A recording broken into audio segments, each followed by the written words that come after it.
Bloomberg Audio Studios. Podcasts, radio, news. Right now with Ann Sonders, Chief Investment Strategist at Charles Schwab. It's an over-hour conversation, one Barry Ritholtz, Masters in Business, with Ann Sonders. And all I got to say, folks, if you want to know where you need to be in the market, just trust me, get incredible perspective that only Barry Ritholtz can bring to it with Miss Sonders.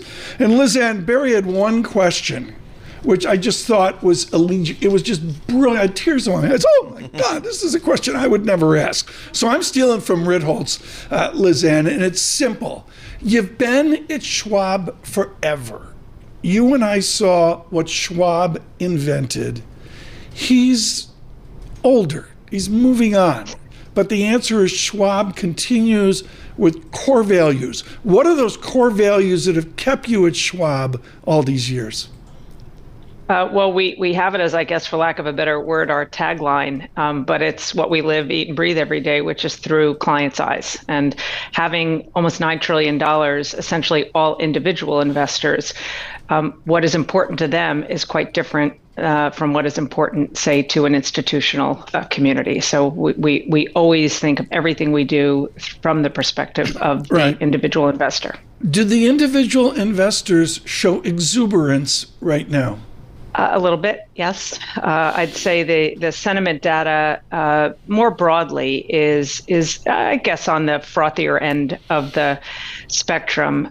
Certainly attitudinal measures of sentiment, maybe a little bit less so behavioral measures of sentiment. I think it's important to understand which indicators fall in which bucket, and it's almost necessity for it to be a contrarian indicator to see it in both categories, which we're not quite seeing it in both of those, but it's on the frothier end of the spectrum. The most important thing I would say, though, is sentiment. Not that anything's a good market timing indicator. Sentiment is a terrible market timing indicator. We can get frothy sentiment and it can stay there for years, as we all learned in the late 1990s. So it's more of a backdrop. Ann, we had a bunch of central banks speaking and issuing announcements last week. And let's just start with the Federal Reserve. Probably came out a little bit less hawkish, I guess is a right way to frame it, than maybe investors were discounting going into it. What did you take away?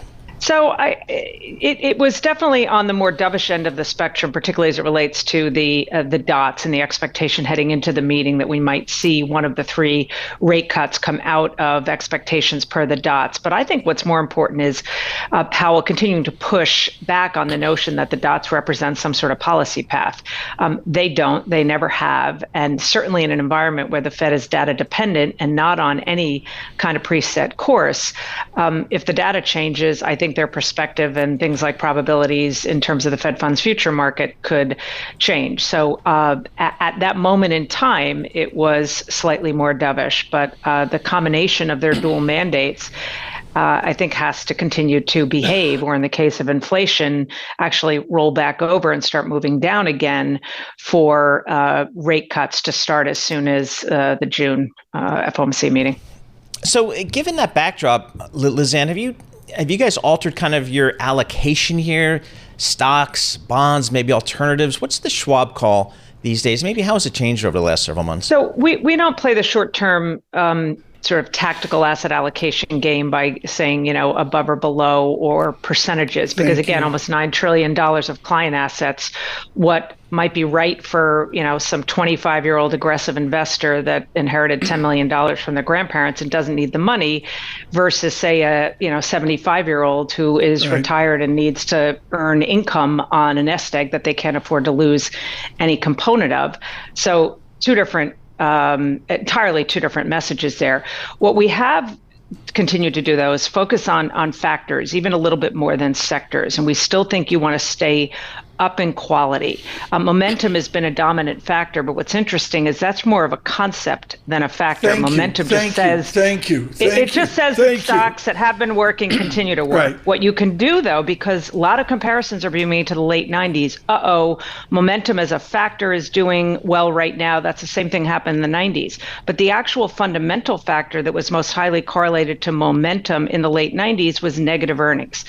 The factor right now most positively correlated to momentum are factors like high return on equity, strong free cash flow, and a negative correlation right now is negative earnings. So momentum is just a concept, but you then have to look at what are the fundamentals of the types of stocks that continue to do well. And I think that's an important differentiation. But in essence, it's high quality other factors that are dominating in terms of momentum. And that is what we say you want to stick with right now. Stay up in quality. This is not the time to go down the quality spectrum. What you just heard there, folks, as far as I'm concerned, is gospel. I don't even know where to go with this. This momentum stuff, Lizanne, I'm aging listening to the certitude of young Turks telling me momentum is a Steve Ross factor concept. You say quality matters. Are we going to get earnings to deliver Q1, Q2, Q3 to develop that free cash flow of quality?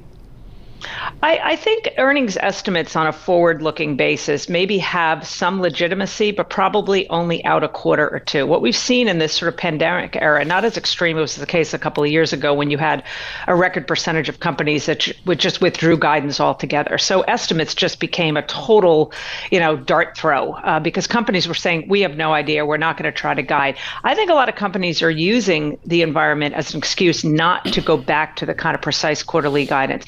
What that's left analysts to do is go into earnings season where lately they've been setting the bar too low, listening to what companies are saying, maybe make adjustments out a quarter or two, but then sort of leave, 3 quarters, 4 quarters, the following calendar year aside until they get more concrete information. So I think there's probably some validity to first half estimates. I'm not sure how much is based in reality on later out estimates.